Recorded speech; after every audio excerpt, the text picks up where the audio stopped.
So we have some big updates today in the Israeli-Gaza conflict. It seems that Israel has completed its spearhead and completely surrounded and cut off Gaza from the rest of the strip, from all the southern territories where the evacuation order was called to. So let's jump into the details of that. Go ahead and click the like and subscribe button if you want to see more of this content. Just a quick heads up, there does seem to be interest in this topic, and I do want to keep reporting on it because I want to diversify the topics that I cover. But based on the viewership for these videos, it's not quite worth, spending hours writing scripts and you know, creating complex presentations and such. So I'm just gonna, kind of freeball it and go through all of the updates. So the primary update and probably the primary battle in terms of importance that's going on in the Gaza Strip is the Salah al-Din Road.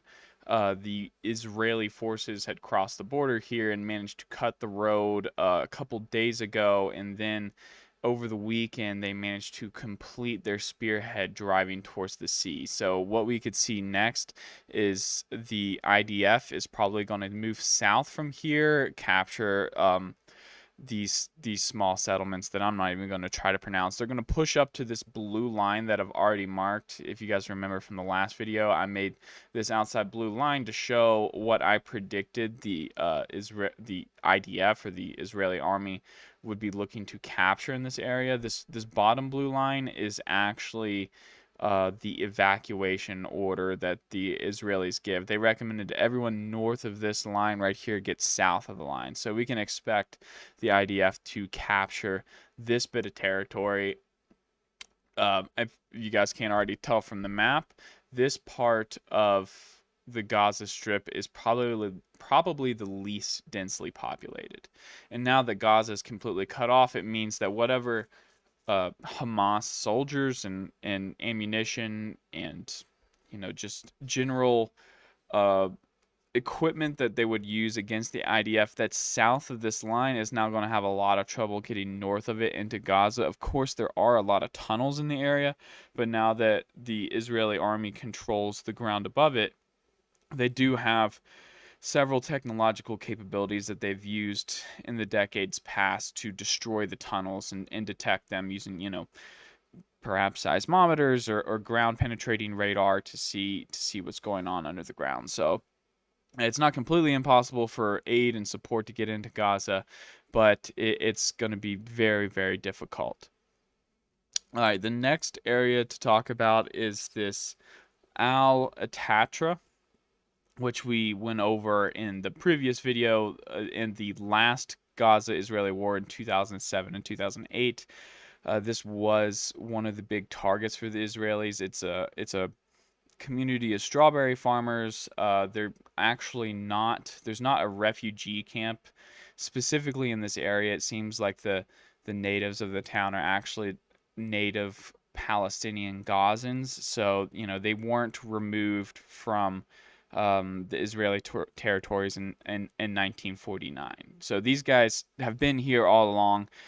It is a political stronghold for Hamas, so the Israelis have started moving into the Atatra settlement and have pretty much taken control over the main street of that. The other thing of note, of course, is here to the south, the Israelis have started moving block by block into Gaza proper. So they're making, clearly some progress into that with that, and they're getting into some densely populated areas here in this battle. So this is probably where we're seeing a lot of the videos of Israeli either tanks or armored personnel carriers that are getting hit with, whatever it might be, mines or RPGs or whatnot. A lot of the probably the biggest losses for the IDF are probably taking place in this area, I would guess. Now, Also, to the north, the Israelis have taken over another large chunk of the farmland. Almost all of the farmland in the northern Gaza Strip is now under IDF control. Basically, they just took over this region here, bridging the gap between the coastal salient and then Beit Hanun, which is also now mostly under Israeli IDF control. I'd say the densest parts of this town have been captured. The Israelis have reached the city center. The second half of the town is, mixed use residential and farmland. So, it seems like the hard part is out of the way here.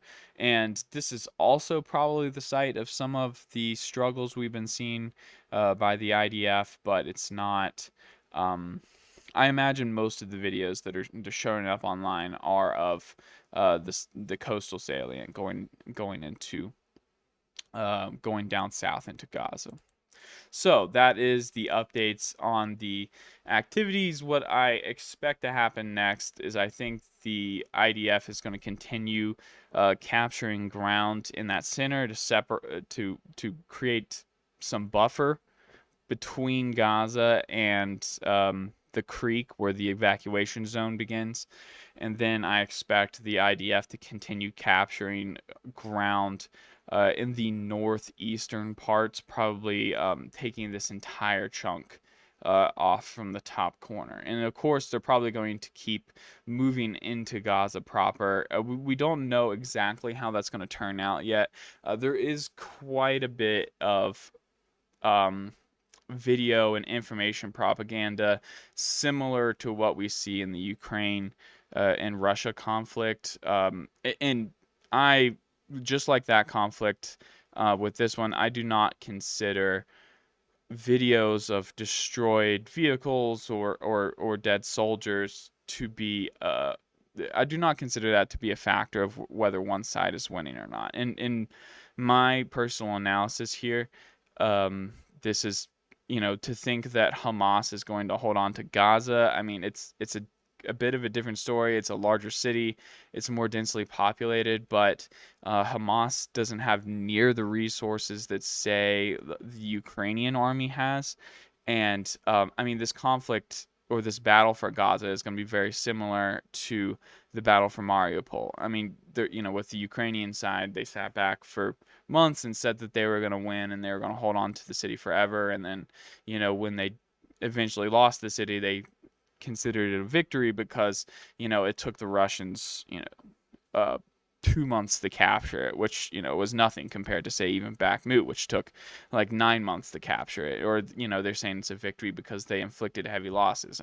It's certainly possible that the IDF takes heavier losses than the actual Hamas personnel due to, the densely urban areas and the potential for ambushes and such. But eventually, it seems, unless there's some kind of ceasefire achieved, I think that the IDF is going to take control of Gaza, and it's pretty clear. I mean, the Hamas just doesn't have any resources to commit to holding on to Gaza.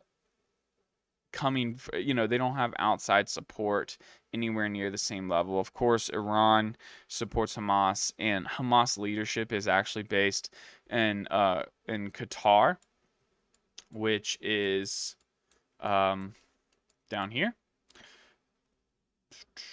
Yeah, Qatar. So, Qatar is often used. Qatar and Bahrain both are often used by Iran because they have kind of tense relations with Saudi Arabia.